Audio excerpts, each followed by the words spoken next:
Ya, para hadirin, marilah sama-sama kita akan kembali melanjutkan kajian kita Sirah Nabawiyah yang langsung akan disampaikan oleh Al-Ustaz Dr. Haji Abdul Qadir SM Al-Habsyi MA. Kepada Al-Mukarram dipersilakan dengan segala hormat. Bismillahirrahmanirrahim. Assalamualaikum warahmatullahi wabarakatuh. Alhamdulillahi Rabbil Alamin.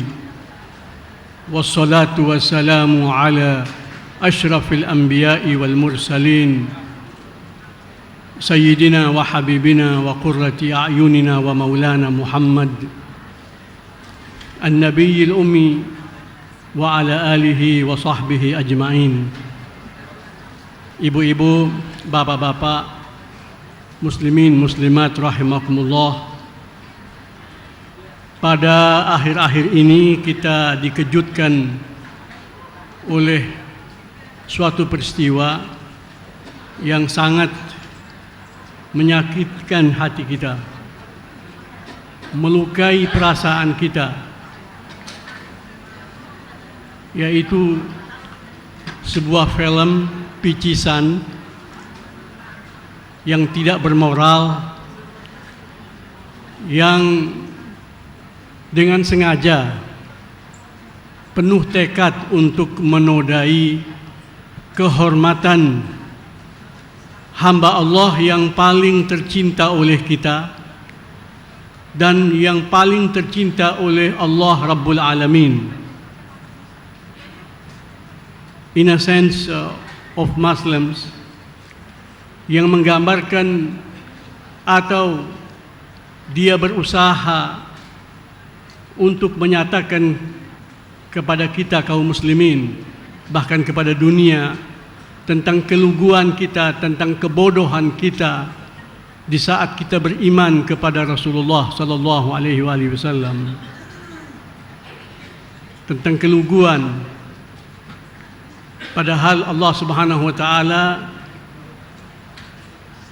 menyebutkan beliau sebagai sosok yang mensucikan kita, dan kata-kata mensucikan ini tidak pernah dinyatakan oleh Allah Subhanahu wa taala secara gamblang di dalam Al-Qur'anul Karim, kecuali hanya untuk zatnya yang maha suci dan untuk rasulnya yang teragung Muhammad sallallahu alaihi wasallam. Yang ingin saya sampaikan di sini bahwa kejadian ini merupakan salah satu sunnatullah yang Allah informasikan kepada kita di dalam Al-Quranul Karim. Kenapa ada orang-orang yang dengan tanpa segan sedikit jua pun menodai kehormatan seorang makhluk Allah. Saya katakan seorang makhluk Allah. Kita dilarang oleh Islam untuk menodai kehormatan hamba Allah, siapapun hamba Allah itu. Apalagi hamba Allah itu adalah hamba yang soleh. Apalagi kalau hamba itu adalah hamba yang terpuji. Apalagi kalau beliau adalah seorang rasul. Apalagi kalau beliau itu adalah penghulu para nabi. Namun bagi kita yang mengkaji Al-Quranul Karim, yang membaca Al-Quranul Karim dengan sungguh-sungguh, akan mendapatkan kejadian yang seperti itu biasa dialami oleh para nabi, dari orang-orang yang melihat kehidupan duniawi ini hanyalah main-main, orang-orang yang tertipu oleh kehidupan duniawi ini. Di surat Al-Hijr Allah berbicara tentang orang-orang yang mengejek, menjatuhkan martabat para nabi, khususnya Nabi Muhammad sallallahu alaihi wasallam, sebagai manusia-manusia yang tujuan hidupnya hanyalah bersenang-senang. Mereka terpesona, terlupa dengan angan-angan mereka. Allah menyatakan, "Zarhum ya'kulu wa yatamatta'u." Biarkanlah mereka makan dan minum, dan bersenang-senang di kehidupan duniawi, wa yulhihimul amal. Mereka terlena, terlupa dengan angan-angan, bayangan-bayangan yang ingin mereka capai di masa depan. Fasawfa ya'lamun, dan mereka akan mengetahui bahwa yang demikian itu adalah kecelakaan yang besar bagi mereka. Dahulu di zaman jahiliyah, bahkan di permulaan Islam, ledekan seperti itu atau mirip seperti itu pernah ditujukan kepada Nabi kita. Yang sangat mengejutkan kita, apa yang terjadi di zaman kita ini jauh lebih parah, lebih bobrok daripada yang terjadi pada zaman jahiliyah pertama atau di zaman permulaan Islam. Di dalam Al-Quran, di surat Al-Hijr, mereka pernah berkata kepada Nabi kita, وَقَالُوا يَا أَيُّهَا الَّذِي نُزِّلَ عَلَيْهِ الذِّكْرُ. Mereka berkata, wahai dikau yang telah diturunkan atasmu az-zikr, yaitu Al-Quran, innaka lamajnun. Kami bersumpah bahwa kamu adalah orang gila. Apa alasan mereka untuk meledek, menghina Nabi kita dan mengatakan beliau itu naudzubillah gila? Karena mereka ingin Nabi kita itu memberikan sebuah respon yang bagi mereka adalah sebuah hiburan. Mereka tahu persis bahwa Nabi Muhammad sallallahu alaihi wasallam adalah orang yang paling bijaksana, yang paling unggul di dalam berfikir, yang paling baik di dalam bertindak, yang paling indah di dalam berucap. Semua mereka mengetahuinya. Ketika mereka menghina Nabi kita dan mencapnya sebagai seorang gila, itu bukan begitu pemahaman mereka tentang Nabi, tetapi itu sebuah ledekan agar supaya Nabi membuktikan dengan suatu bukti yang menurut mereka adalah hiburan. Mereka berkata kepada Nabi, kalau engkau betul-betul bukan orang gila, jika engkau betul-betul seorang rasul, hadirkanlah seorang malaikat yang diturunkan ke atas muka bumi ini sebagai saksi bahwa Anda adalah utusan Allah. Jadi tujuannya itu ingin menyaksikan sebuah hiburan, menyaksikan malaikat. Kita berhenti sejenak untuk sama-sama menyimak azan Isya. Ibu-ibu, bapak-bapak, jangan sampai ada orang yang membayangkan bahwa permintaan mereka kepada Rasul sallallahu alaihi wasallam untuk menghadirkan malaikat sebagai saksi, mereka serius. Tujuan mereka bukan untuk beriman. Tujuan mereka ngeledek, memperolok-olokkan Nabi. Kalaupun Allah Subhanahu wa taala berkehendak, Allah turunkan para malaikat sebagai saksi, tetapi itu tidak akan membuat mereka beriman, karena tujuannya bukan iman. Maka Allah Subhanahu wa taala menjawab, "Man nunazzilul malaikata illa bil haqq." Kami tidak akan turunkan para malaikat kecuali dengan kebenaran. Ada tujuan-tujuan tertentu. Allah serius, tidak main-main. Kalau mereka ketika berkata kepada Nabi, "Lau ma ta'tina bil malaika in kunta minas shadiqin," kalau kamu tidak mendatangkan para malaikat yang membenarkan kenabian dan kerasulanmu, kami tidak akan beriman. Itu bukan serius. Mereka hanya mengolok-ngolok. Tetapi Allah Subhanahu wa taala menjawabnya dengan serius. "Ma nunazzilul malaikata illa bil haqq." Malaikat akan diturunkan oleh Allah pada saatnya, pada waktunya. "Wa ma kanu idzam munzarin." Jika malaikat sudah diturunkan, tidak akan diberikan penangguhan bagi mereka. Kita semua termasuk mereka akan menyaksikan malaikat. Kapan? Ketika ajal sudah tiba. Ini merupakan kebiasaan orang-orang yang tidak pernah serius memandang kehidupan.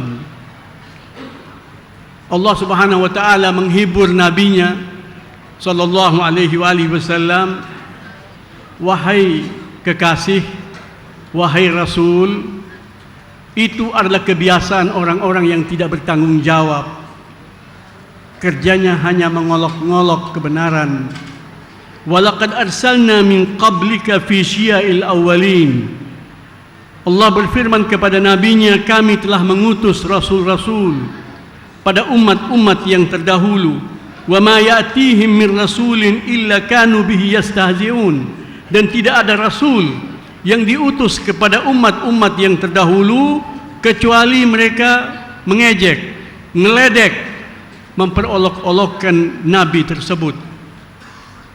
Demikian ini pembawaan orang-orang yang tidak bertanggung jawab, yang hanya melihat kehidupan duniawi belaka apapun agamanya.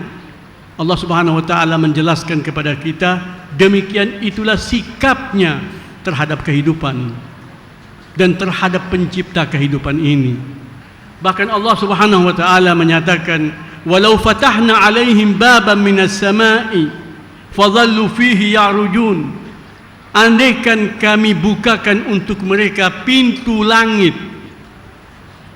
dan mereka terus-menerus mendaki menuju kepada pintu itu, laqalu innama sukkirat absaruna. Walaupun dalam perjalanan mereka itu mereka tidak saja menyaksikan satu orang malaikat, tetapi sekian banyak malaikat, mereka akan berkata sukkirat absaruna, pandangan kami disamarkan. Apa yang kami saksikan ini bukan malaikat. Bal nahnu qaumun mashurun, tetapi kami adalah orang-orang yang disihir. Tujuannya apa? Andaikan Rasulullah sallallahu alaihi wasallam memenuhi permintaan mereka dan mendatangkan malaikat yang mereka inginkan itu, maka tuduhan lain yang akan dilemparkan kepada beliau, cemoohan lain, ledekan lain. Mereka akan berkata, engkau adalah penyihir. Demikian ini sunnatullah. Allah Subhanahu wa taala menyatakan, kadzalika nasluquhu fi qulubil mujrimin. Demikian ini hati, akal, pemikiran kaum durjana. Allah Subhanahu wa taala mensifatkan mereka sebagai pendurhaka-pendurhaka. La yu'minuna bihi wa qad khalat sunnatul awwalin. Mereka tidak akan pernah beriman. Apapun respon Rasul, apapun jawaban Allah Subhanahu wa taala, pembawaannya adalah cinta kepada dunia. Segala sesuatu hanya dikaitkan dengan kehidupan duniawi belaka. Sesudah Rasulullah sallallahu alaihi wasallam berdakwah selama 3 tahun di Mekah, yang pernah kita bicarakan tentang dakwah secara sembunyi-sembunyi, Allah Subhanahu wa taala berfirman kepada nabinya untuk melakukan dakwah secara terang-terangan. Fasda bima tu'mar. Wahai Rasul, sampaikanlah dakwah secara gamblang, secara terbuka. Wa'rid anil musyrikin, dan jangan peduli dengan tingkah laku kaum musyrikin. Padahal dakwah ini ditujukan kepada kaum musyrikin. Namun Allah Subhanahu wa taala seakan-akan membedakan orang yang memiliki kesiapan untuk menerima kebenaran, itu seakan-akan sudah dikatakan dia beriman. Tetapi orang musyrikin tulen, dakwah apapun yang engkau sampaikan, dia akan menyikapinya dengan olokan. Maka Allah Subhanahu wa taala berkata kepada nabinya, wa arid anil musyrikin. Namun sebelumnya Allah Subhanahu wa taala mengingatkan nabinya bahwa misi yang engkau sampaikan ini adalah misi kebenaran, dan Allah Subhanahu wa taala tidak berbuat suatu apapun kecuali demi kebenaran. Wa ma khalaqna as-samawati wal arda wa ma bainahuma illa bil haqq. Demikian firman Allah untuk memberikan kekuatan moral kepada Nabi Muhammad sallallahu alaihi wasallam bahwa tiadalah kami menciptakan langit dan bumi dan segala sesuatu yang berada di antara keduanya kecuali bil haqq, dengan kebenaran. Tujuannya adalah kebenaran. Semua ciptaan Allah dan semua kejadian berfungsi untuk membuat manusia terkagum-kagum kepada Allah. Semuanya merupakan bukti-bukti tentang keesaan Allah Subhanahu wa ta'ala. Tetapi ada manusia-manusia yang tidak akan memanfaatkan itu untuk mengesahkan Allah, untuk mendekatkan diri kepada Allah Subhanahu wa ta'ala. Maka apa sikapmu wahai Rasul? Jangan galau, jangan marah ketika engkau diledek, dan jangan sedih ketika engkau diperolok-olokkan. Kenapa? Wa inna sa'ata la'atiyatun. Karena hidup di dunia ini tidak abadi. Engkau pun akan kembali kepada Allah dan mereka pun akan kembali kepada Allah. Sungguh kiamat itu pasti terjadi. Fasfahis safhal jamil. Maka berikanlah pemaafan yang baik. Allah Subhanahu wa taala di sini menggunakan as-saf, bukan al-af. Ada perbedaan antara keduanya. As-saf itu tingkatannya lebih tinggi daripada pemaafan. Pemaafan itu bisa dilakukan oleh seseorang, tetapi sebelumnya dia sempat mengecam orang yang menyakiti hatinya. Memaafkan dan boleh jadi sesudah itu masih mengecam, masih mengomel. Tetapi as-saf adalah pemaafan tanpa omelan. Maafkan mereka. Para ulama menyatakan as-saf al-jamil. Allah mengatakan berikanlah pemaafan tanpa omelan. Kemudian Allah Subhanahu wa taala mensifati pemaafan yang kau berikan kepada mereka itu pemaafan yang indah. Apa yang dimaksudkan dengan pemaafan yang indah? Pertama, maafkanlah mereka tanpa engkau mengomel, apalagi membalas dengan olokan-olokan yang sama. Yang kedua, maafkanlah mereka dengan tanpa sedih, peduli amat. Maafkanlah mereka dan engkau tetap berpegang pada prinsipmu.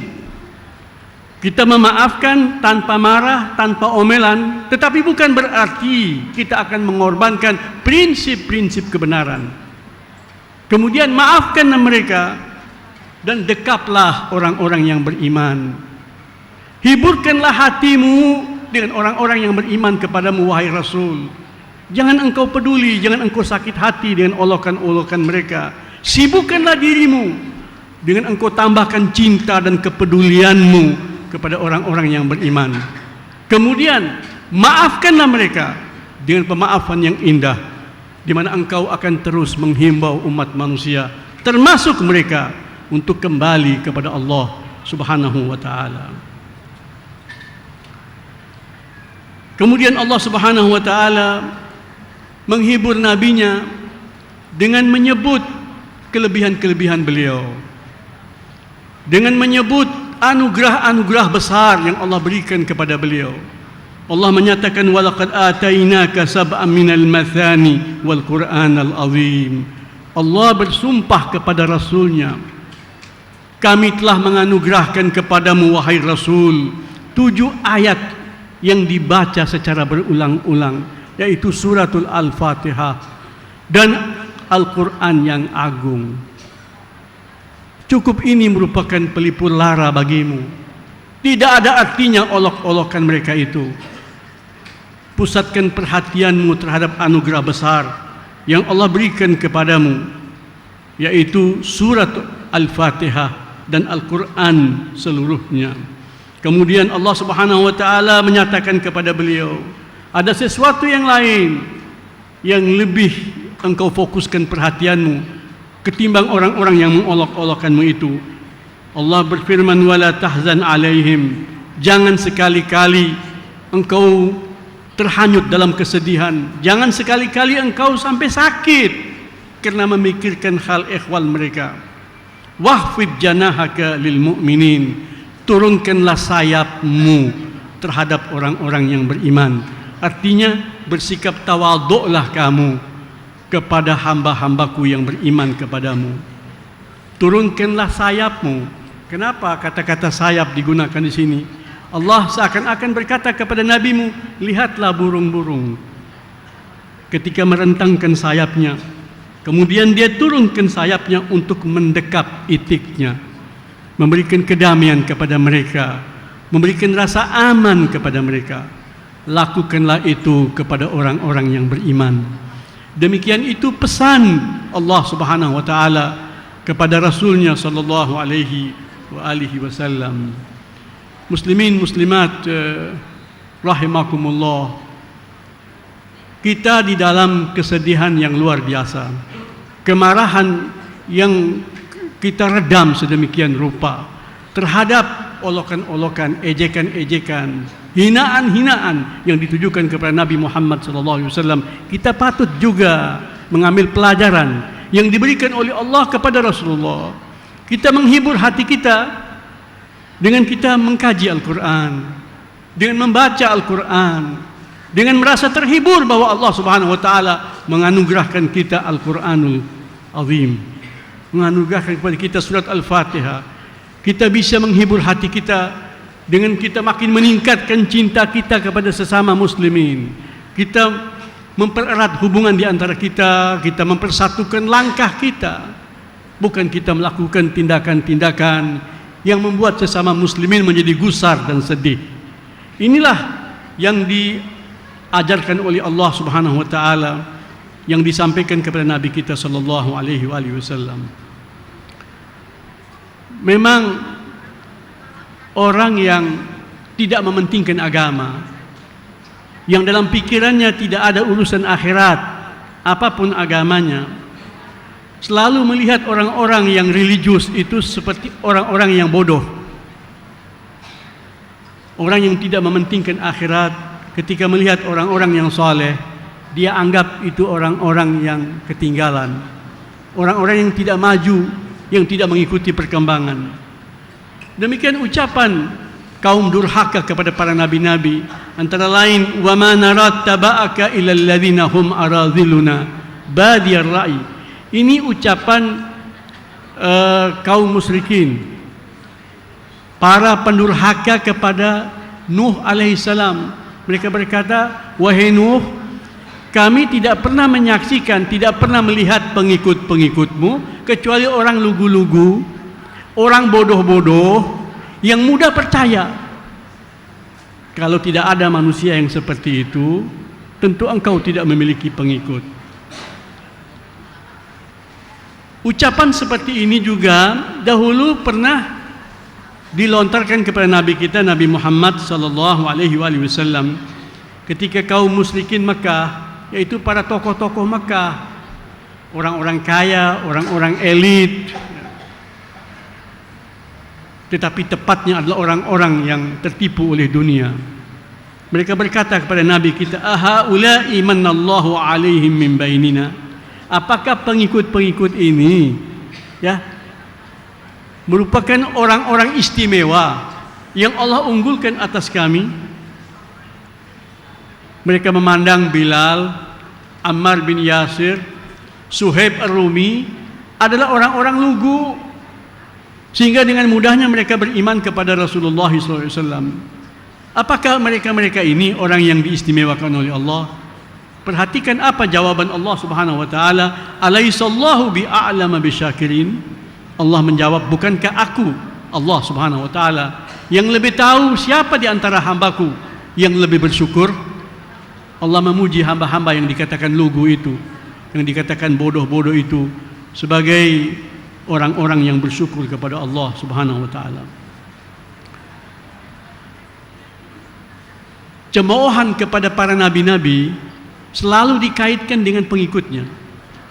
Maka kita saksikan film picisan tersebut merendahkan kaum muslimin. Isinya merendahkan Rasulullah sallallahu alaihi wasallam. Di dalam Al-Qur'an di surat Al-Ahzab, Allah Subhanahu wa taala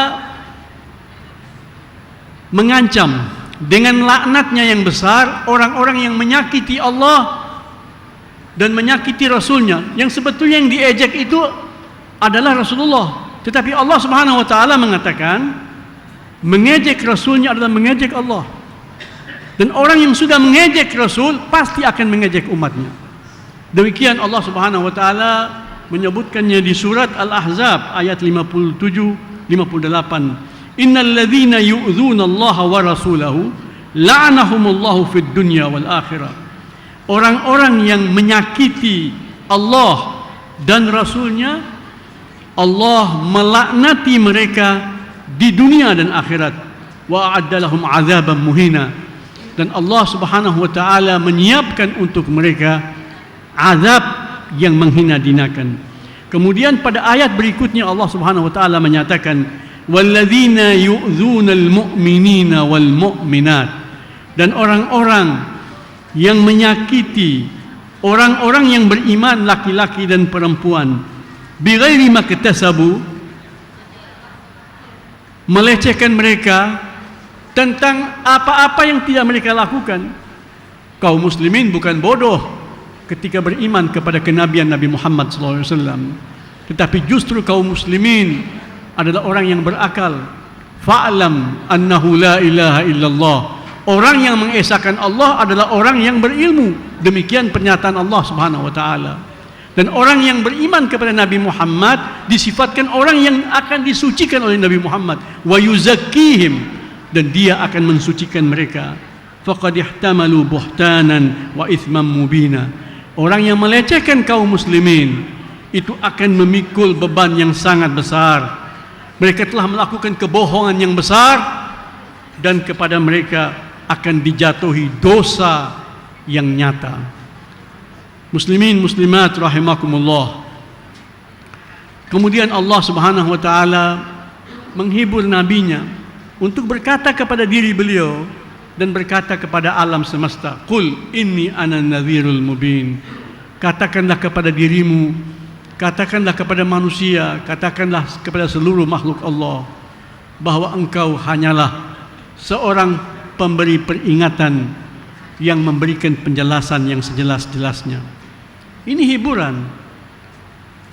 Gerangan apakah yang membuat engkau sedih wahai Rasul? Engkau kan hanya menyampaikan pesan-pesan Allah. Engkau telah menunaikan tugas engkau dengan baik. Serahkan mereka kepada Allah. Allah yang akan berurusan denganmu. Kemudian Allah berfirman, fasda' bima tu'mar wa a'rid anil musyrikin. Sampaikan pesan Allah, sampaikan dakwah dengan gamblang dan terus terang.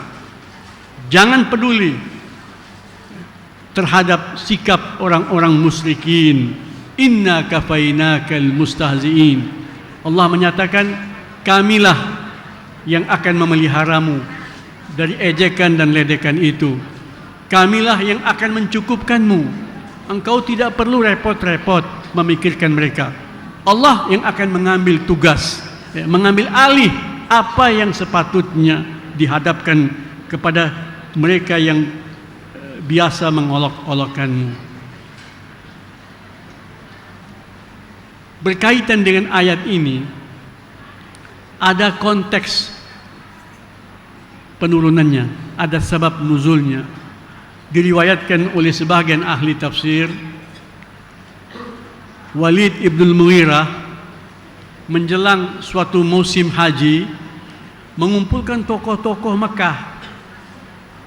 Sebab tokoh-tokoh Mekah yang biasa mengejek Nabi itu menuduh beliau atau mengkaitkan beliau dengan aneka ragam sifat-sifat yang tidak patut dikaitkan dengan seorang Nabi. Namun Al-Walid ibn al-Mughirah mengumpulkan mereka dan berkata kepada mereka, olokan-olokan, tuduhan-tuduhan yang kamu lemparkan kepada Muhammad itu beraneka ragam. Ini membuat jamaah haji yang datang ke Mekah jadi bingung, siapa sebetulnya Muhammad ini? maka kita harus mempersatukan pandangan kita. Bagaimana kita menilai Muhammad dengan suatu penilaian. Mereka berkata kepada Walid ibn Mughirah, ini pamannya Abu Jahal dan bapaknya Khalid ibn Walid. Dia seorang tokoh Makkah yang kaya raya dan berpengaruh. Mereka berkata kepadanya, wahai Al-Walid, katakan kepada kami apa pandanganmu, apa penilaianmu terhadap Muhammad, kami akan mengikuti jalanmu. Dia berkata, tidak, saya ingin masing-masing dari kamu mengungkapkan apa pandangannya tentang Muhammad ini. Ada yang berkata beliau itu adalah seorang penyair. Walid mengatakan tidak. Dalam ucapannya tidak ada kemiripan dengan syair, tidak ada kemiripan dengan puisi dan prosa orang Arab. Ada yang berkata apa yang dia katakan itu mirip dengan perbuatan para dukun. Walid berkata tidak demikian. Kita mengenal dukun-dukun dan kita kadang-kadang mendatangi dukun-dukun itu sangat berbeda dengan apa yang dikemukakan oleh Muhammad. Maka ada yang berkata Muhammad itu orang gila. Dia kembali menjawab, mustahil. Muhammad berkata dengan perkataan-perkataan yang menggugah. Seseorang yang kita saksikan tentang kejernihannya dalam berpikir, dia bukan orang gila. Kalau begitu ada yang berkata dia adalah tukang sihir. Al-Walid juga memberikan komentar, tidak, Muhammad bukan seorang tukang sihir. Oleh karena itu tokoh-tokoh maka bertanya kepada Al-Walid, kalau begitu siapa dia itu? Langsung Al-Walid berkata, inna liqaulihi lahalawah. Sungguh, sambil dia bersumpah, sungguh di dalam ucapannya ada rasa manis, ada kenikmatan yang luar biasa. Wa inna lahu latalawah. Dalam ucapannya ada keindahan, ada kemegahan, ada sesuatu yang sangat mempesona, dekat dengan hati, tetapi tidak mudah untuk kita tiru. Wa inna aslahu lamughdik. Apa yang dia ucapkan ini sesuatu yang memiliki akar di bumi, yang di dalamnya ada kekayaan yang luar biasa. Wa inna a'lahu lamuthmir. Dia merupakan sebuah pohon yang menjulang tinggi, penuh dengan buah-buah, memberikan aneka ragam manfaat bagi umat manusia tanpa batas. Ini ucapan Al-Walid ibnul Mughirah. Beriman hatinya, tetapi dia tidak tunduk kepada Allah Subhanahu wa taala. Seperti mana yang dikatakan oleh Allah Subhanahu wa taala berkaitan dengan tokoh-tokoh Firaun pada saat itu. Mereka menolak kerasulan Musa, tetapi hati mereka membenarkan apa yang disampaikan oleh Musa alaihissalam. Demikian kisah para nabi-nabi itu berulang. Kemudian mereka bertanya kepada Al-Walid, kalau begitu apa yang kita katakan kepada para hujjaj, jamaah yang datang ke tanah suci untuk berhaji? Itu Walid berpikir sejenak. Setelah dia mengatakan ucapan-ucapan yang baik itu tadi, dia berkata, yang paling dekat dengan apa yang disampaikan oleh Muhammad adalah sihir. Maka kita menuduh dia sebagai tukang sihir. Karena pensihir itulah yang biasanya memisahkan antara seorang suami dari istrinya, memisahkan sebuah keluarga di antara anggotanya, memisahkan ayah dengan anaknya, ibu dengan anaknya, dan seterusnya. Maka apa yang dilakukan oleh Muhammad itu tidak banyak berbeda dengan apa yang dilakukan oleh para tukang sihir. Inna kafainakal mustahziin. Allah Subhanahu wa taala menepati janjinya. Janji Allah itu pasti terjadi, cepat ataupun lamban. Maka Al-Walid ibn Mughirah ini di suatu hari dia berjalan dan Jibril datang kepada Nabi Muhammad SAW mengatakan kepada beliau, kami akan mengambil alih tugas menghadapi orang-orang yang suka mengolok-ngolokmu. Maka Jibril alaihissalam mengarahkan suatu arahan, memberi isyarat kepada Al-Walid. Ketika Walid berjalan di suatu tempat, mata anak panah yang sedang dijemur, sedang ditaruh di suatu tempat itu menyentuh, hanya membuat sebuah lecetan di tumitnya Al-Walid. Al-Walid merasa sakit, tetapi dia tidak mau menundukkan badannya untuk meraba kakinya. Orang melihat bahwa ada anak panah yang menyentuh kakinya. Biasanya seseorang itu akan dengan serta-merta akan tunduk dan meraba apa yang terjadi. Tapi Walid tidak mau melakukan itu.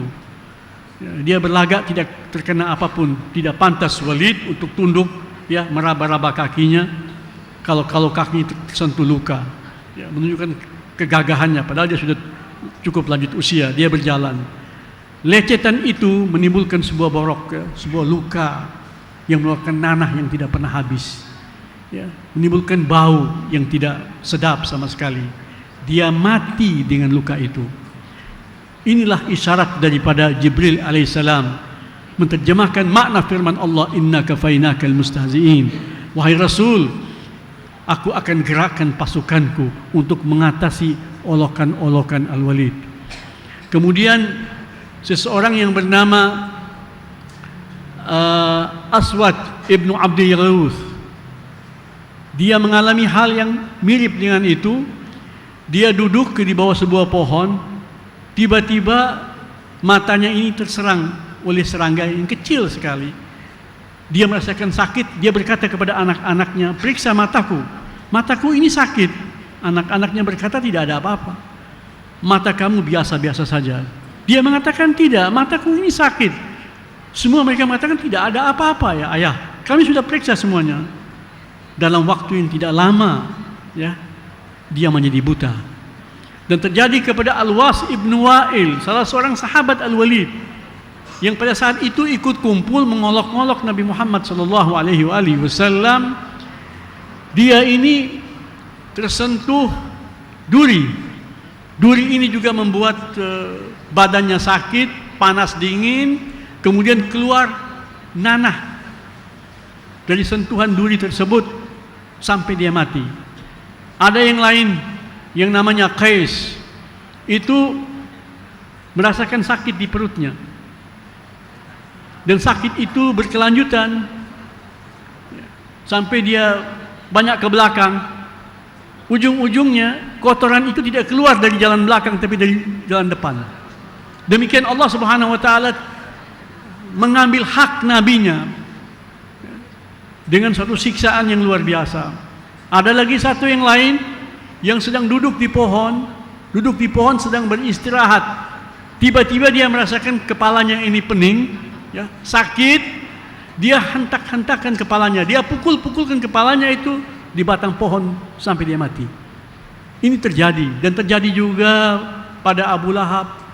Abu Lahab ketika meninggal dunia, ketika dia sakit, dipindahkan dari rumahnya, dibuatkan rumah khusus. Kenapa? Menimbulkan bau yang sangat dahsyat. Keluarganya tidak tahan, sehingga dia ditempatkan suatu tempat yang terpencil. Ini Abu Lahab, paman Nabi SAW, di paman yang brengsek, yang jahat. Ini Abu Lahab. Ketika dia meninggal dunia, itu keluarganya tidak mampu untuk mengangkat jenazahnya. Mereka buatkan apa? Mereka buatkan kuburan, kemudian mereka dorong itu Abu Lahab dengan kayu, didorong dari jauh, untuk dicemplungkan ke dalam kuburan itu, kemudian ditutupi dari jauh, bukan dengan pasir, tapi dengan batu. Sebab kalau akan ditutup dengan tanah harus mendekat, tidak kuat mereka. Ini semuanya balasan daripada Allah Subhanahu wa taala ketika Allah Subhanahu wa taala menyatakan, inna kafainakal mustahzi'in. Ibu-ibu, bapak-bapak sekalian, kita kaum muslimin, kita sangat terluka dengan ejekan, ledekan yang ditujukan kepada orang yang sangat kita cintai, yang sangat kita hormati, kekasih Allah Subhanahu wa taala. tetapi kita tidak akan melakukan tindakan-tindakan yang tidak adil. Kita akan berbuat seperti apa yang dilakukan oleh Nabi sallallahu alaihi wasallam. Andai kata di negeri kita, kita akan menuntut pemerintah kita untuk mengambil tindakan yang tegas, hukuman yang adil. Tetapi itu jauh di negeri orang. Nabi Muhammad SAW mengambil tindakan, memberi hukuman kepada orang yang menodai kehormatan beliau. Dalam hal ini bukan beliau membela diri beliau, tidak. Rasulullah sebagaimana yang dikatakan oleh Siti Aisyah, "Man taqama an-nabiyyu sallallahu alaihi wasallam li nafsihi qat illa an tuntahaka hurmatullah." Nabi kita tidak pernah mengambil haknya, tidak pernah menghukum atas dasar beliau marah, tidak pernah mengambil tindakan untuk membela diri, tidak, illa an tuntahaka hurmatullah. Apa yang beliau lakukan kesemuanya membela kehormatan Allah. Jangan lupa, dalam kehormatan manusia ada kehormatan Allah, apalagi dalam kehormatan Rasul sallallahu alaihi wasallam ada kehormatan Allah subhanahu wa ta'ala.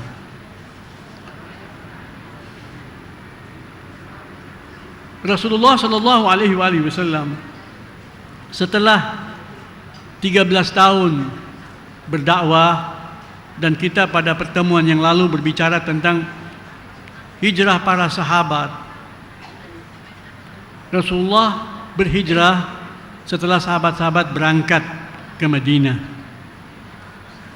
Kata-kata hijrah menunjukkan bahwa hijrah itu adalah aktivitas kerja dari dua belah pihak.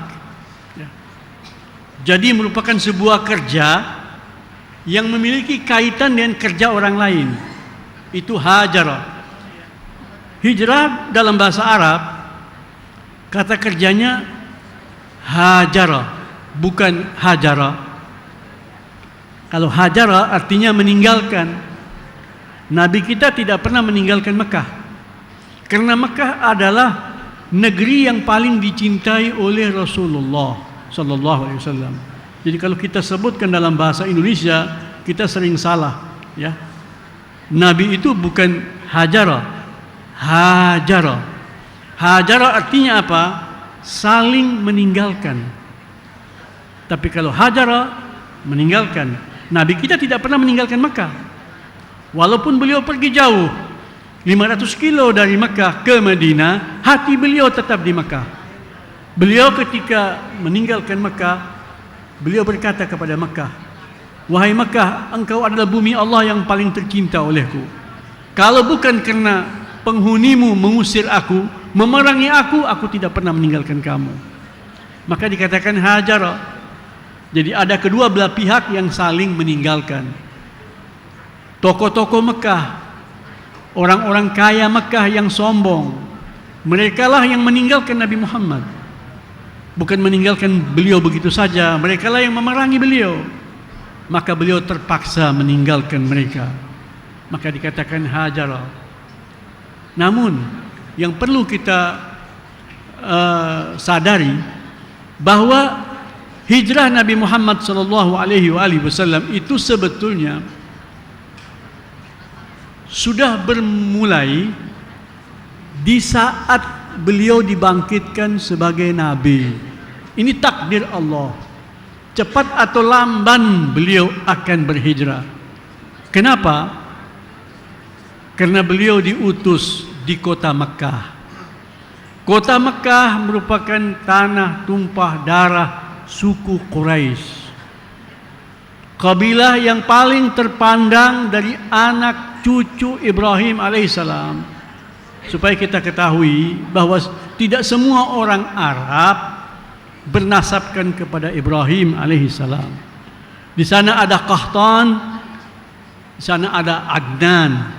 Adnaniyunlah yang bernasab kepada Ibrahim alaihissalam, dan orang Quraisy bagian daripada Al-Adnaniyun. Bahkan mereka merupakan bagian yang terunggul dari keturunan Ibrahim alaihissalam. Jadi kota Mekah itu padat dengan pribadi-pribadi yang kuat. pribadi-pribadi yang merasa dirinya pemimpin. Mereka memiliki persiapan untuk menjadi pemimpin. Karena Ibrahim alaihissalam ketika diangkat oleh Allah menjadi imam, inni ja'iluka linnasi imama, qala wa min dzurriyyati. Ibrahimlah yang minta kepada Allah. Ketika Allah mengatakan, aku jadikan engkau imam. Ini setelah kenabian beliau, setelah kerasulan beliau, Ibrahim diangkat oleh Allah menjadi imam. Ibrahim meminta, aku memohon dari engkau ya Allah untuk menjadikan anak cucuku pemimpin, dan Allah kabulkan. Tapi Allah mengatakan la yanalu ahli zalimin. Allah mengatakan kepemimpinan itu yang akan datang kepada mereka, bukan mereka yang datang. La yanalu ahli zalimin. Janjiku ini tidak akan mengenai orang yang zalim. Tetapi mereka memiliki persiapan untuk jadi pemimpin. Jadi kota Mekah itu padat dengan calon-calon pemimpin. Muncul Nabi Muhammad SAW itu bukan mudah. Beliau muncul sebagai seorang nabi dan seorang rasul di tengah lautan manusia yang merasa dia paling patut jadi pemimpin. Jadi dari mula sudah ada benih-benih Hajarah itu tadi. Mereka akan menolak Nabi Muhammad, dan Nabi Muhammad akan meninggalkan mereka karena mereka tidak menerima beliau. Kenapa Allah Subhanahu wa taala tidak membangkitkan Nabi Muhammad di wilayah lain di semenanjung Arabia? Semenanjung Arabia itu tanah yang sangat luas. Syekh Mutawalli Sya'rawi berkata, andai kata Rasulullah SAW dibangkitkan di salah satu kota yang lain selain kota Mekah, maka orang akan mengatakan seorang tokoh Mekah yang tersingkir dari Mekah cari wilayah baru.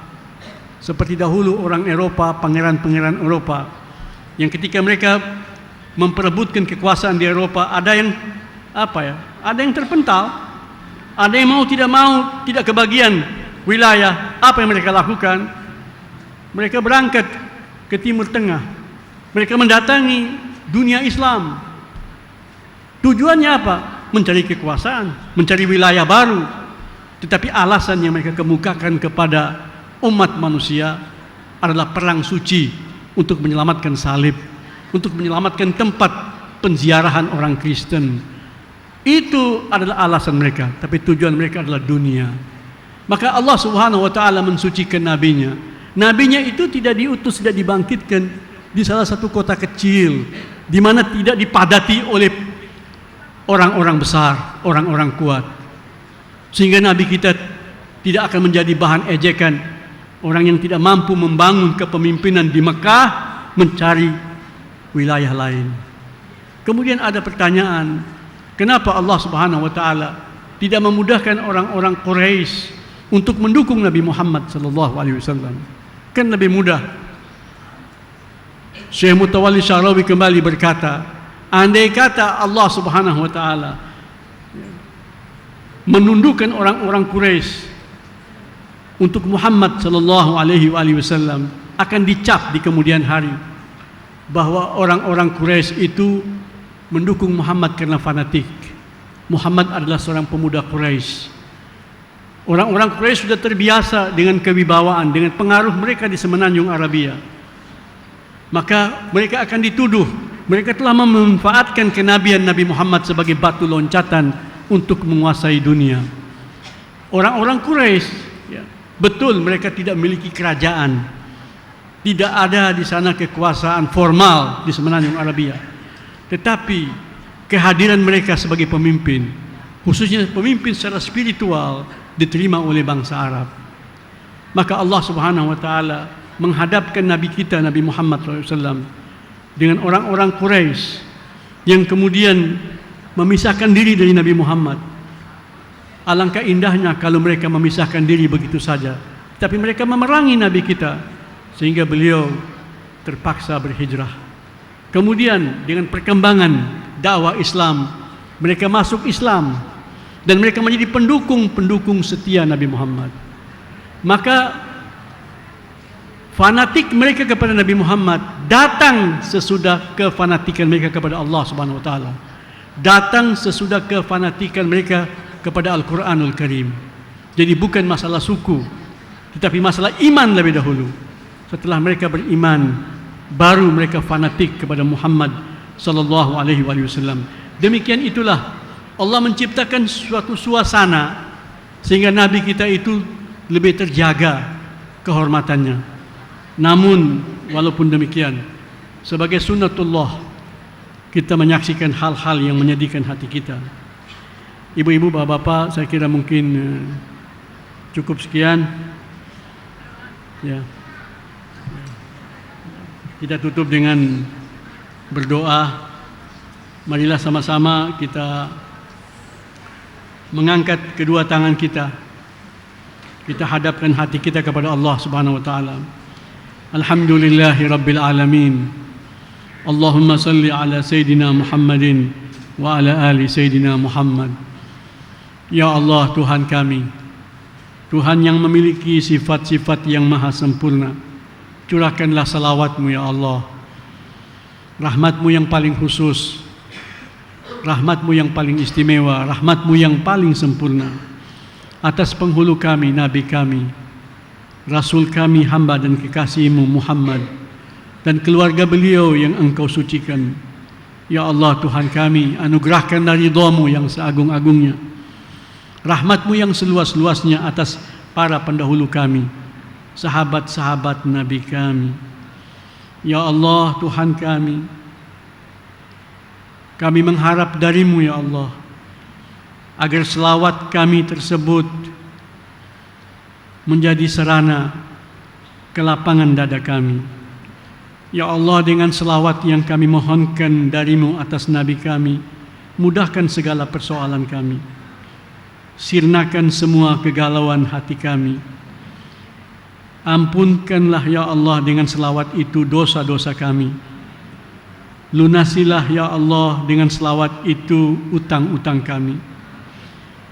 Ya Allah, perbaikilah dengan selawat tersebut keadaan kami.